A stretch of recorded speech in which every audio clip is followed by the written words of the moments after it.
traffic na. Lalo na mamaya. And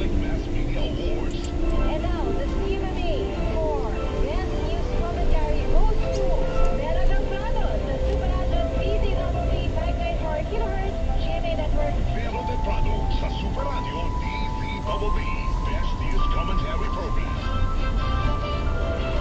And the CMA for Best Educational Program goes to Pinoy MD, the Super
sakay at alternatibong ruta rin patungong Mindanao Avenue at NLEX.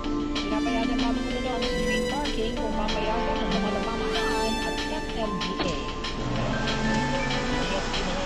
Na magtutuloy-tuloy ang kanilang operasyon laban sa mga sagabal sa kalsada habang papalapit ang Kapaskuhan. Dahil kay Gabriel Go, pinuno ng MMDA, Special Operations Group Strike Force, malagang maalis sa mga sagabal upang madaanan ito ng mga sasakyan at mapagaan ang daloy ng trapiko.